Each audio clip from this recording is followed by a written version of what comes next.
Hey Queen, it's Reverend Tiffany, and I'm here with you on week 2 of phase 1. Congratulations for finishing strong week 1. How did it go? How did you find the process of trying to get your 7 to 8 hours of sleep? Did moving to daylight savings time mess you up at all this morning? How are you sleeping? Hopefully, you're sleeping better. Now, did you just ignore this week's challenge? Did you forget about it? Did you just say, this is just not my season to get 7 to 8 hours of sleep? Well, if that was you, I want you to double back. And this week, you get your 7 to 8 hours of sleep, Queen, and see what it's like to be even more rested than you may think that you already are. Maybe you think that getting all this rest is not for me. I can operate on, 4, 5, 6 hours of sleep. You can, absolutely. But we're talking about living your best life. We're talking about giving your body an opportunity to refresh, nurturing your brain activity to its maximum capacity, and seeing how your life changes as a result of nurturing your body with the sleep it needs.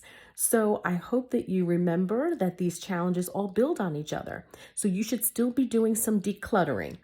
And in week 2, even though we're moving on to a new challenge, you should still be trying to get your sleep. So this week's challenge is about pampering your teeth.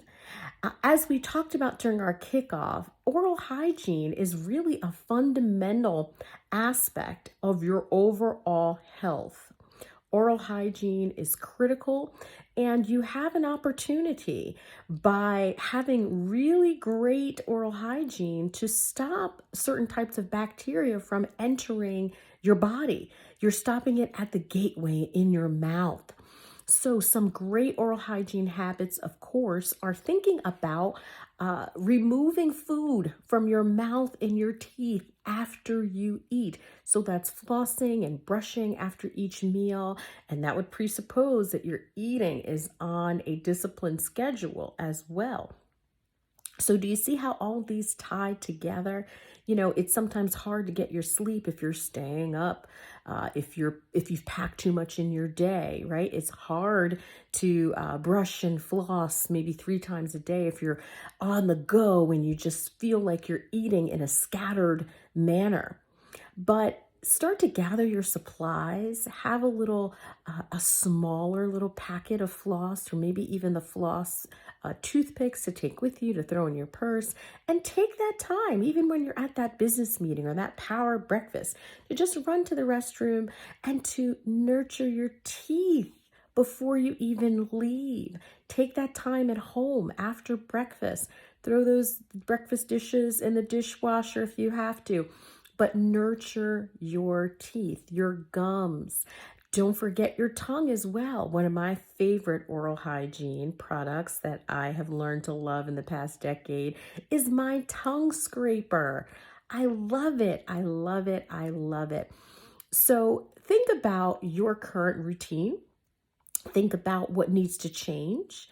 Make sure you've changed your toothbrush quarterly, and be careful where you leave it in the bathroom, and maybe consider covering it as well, given all the sort of germs that can be floating around when we flush our toilet in particular. So these are all little tips for your oral hygiene. But most important, I want you to be whole and healthy. So I want you to consult a dental professional about what's going on in your mouth. Make sure you have your 2 checkups. Schedule them both this year, and go and take the advice and the counsel of your dental professional about what they are seeing.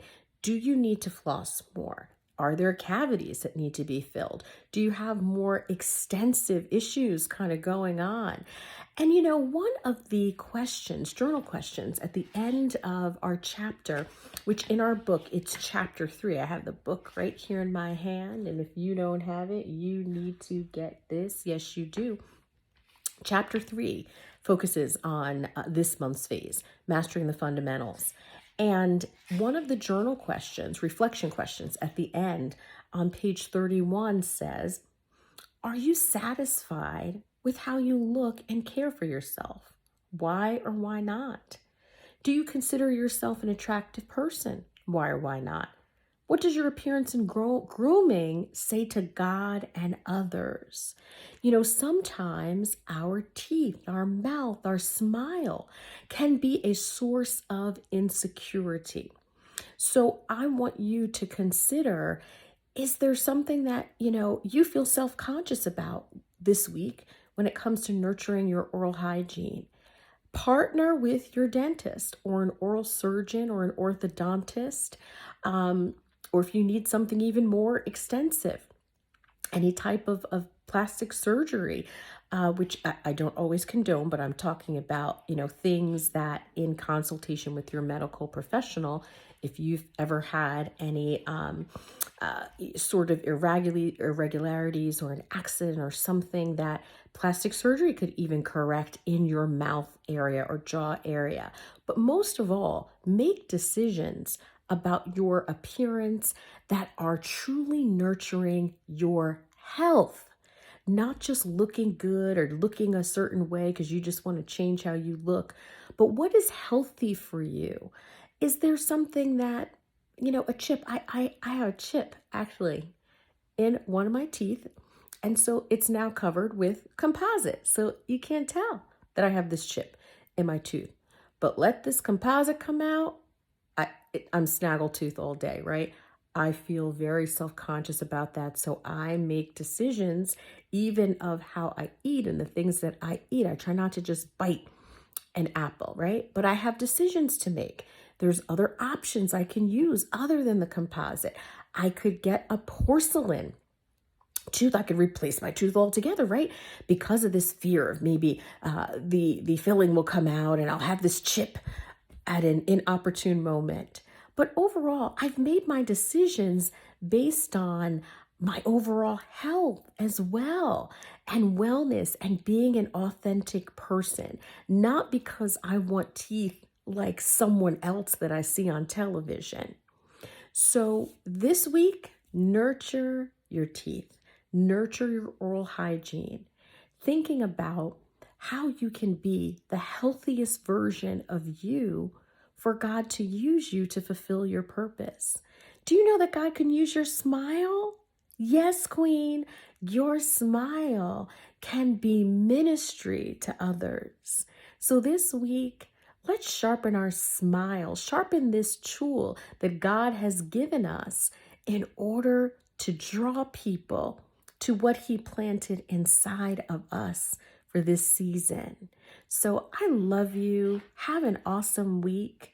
Be sure to remember our scripture that is a theme for this phase, and I'm reading it from page 27 at the beginning of the chapter for Mastering the Fundamentals.